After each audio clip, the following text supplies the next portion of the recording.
welcome to my channel, which is all about books and about writing. I'm not here to give you any advice on writing, what to write, how to write. I'm here to share my thoughts on writing, and if you hear any background noise, it's my dog. And he's very playful, as you can see. There he is playing with his ball after supper, because that's what he loves to do, and he loves to do it here while I'm recording another video.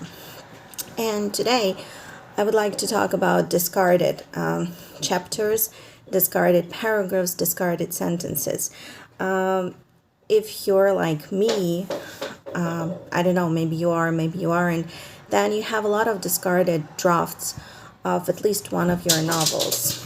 And one of the novels that I have recently published, it has gone through a huge number of transformations, and recently I found a document that I started writing many years ago during, that's still my dog, sorry for that, during NaNoWriMo, and there he is. Yeah, I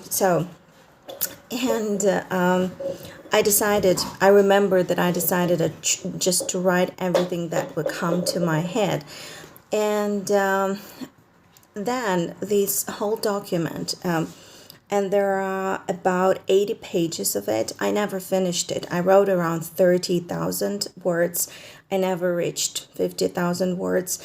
However, I started rereading it because I was looking something for future books in the series, and I was trying to refresh my memory because there are so many things that I have forgotten about, about what I wrote.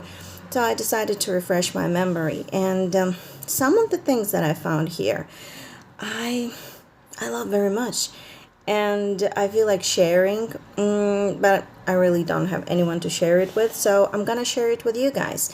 And if you like it, and if you have similar,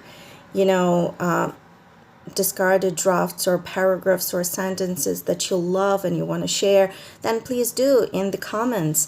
I'd love to read, I'd love to hear from you. So this was the beginning, and it used to be a beginning for a very long time, and in different variations once again, but it all started like this. It all started with a thud. No, not a thud.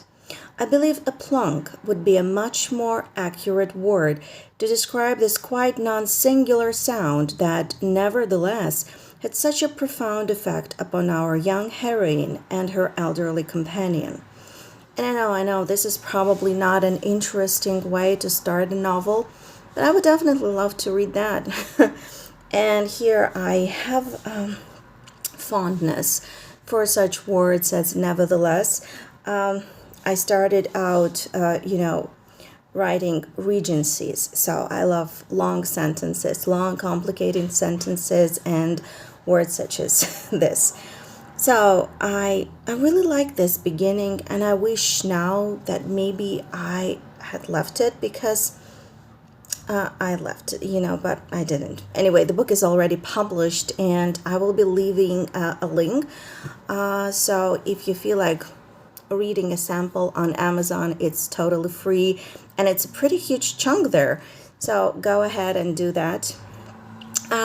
Some more.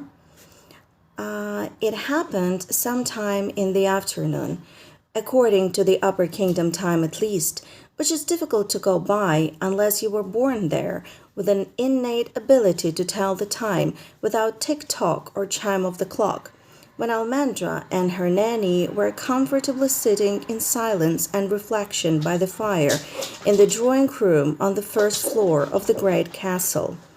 The great castle is the last relic of those times when the Upper Kingdom enjoyed fame, splendor, and something that has not been around for a long time, magic, which I also think gives you a pretty good idea of what is happening.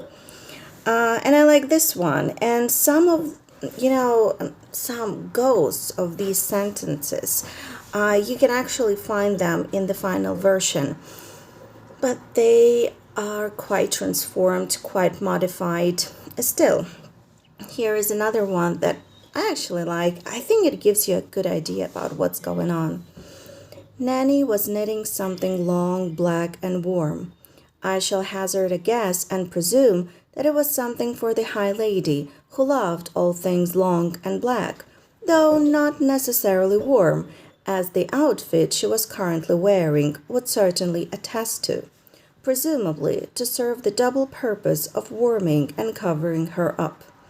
Now, here again, you see my penchant for long and complicated sentences, and I think I've become better with time and I started using shorter sentences and shorter words.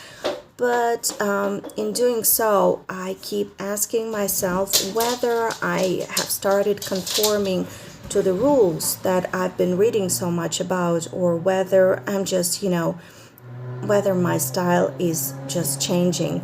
It's hard to say really. Like this week I was like full of doubts. Like, is this something that I would write without, having read all those rules and advice that you come across online? Or is it truly something, or it was just influenced by that? I really don't know. So maybe that's it for today. But there's more where it came from. So please stop by. Don't forget to subscribe to my channel, and I'd love to hear from you if you are a writer or a reader. It doesn't matter if you just want to talk books and writing, and you're not here to hear advice, which I think is just ridiculous. I mean, there are so many videos, they tell you what you should or shouldn't do in terms of writing. And what about trial and error?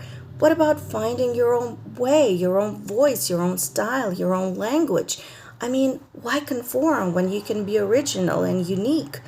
I don't know. Maybe I'm wrong. And but what I find interesting is that really famous authors, they don't sit there and tell you how to write your book.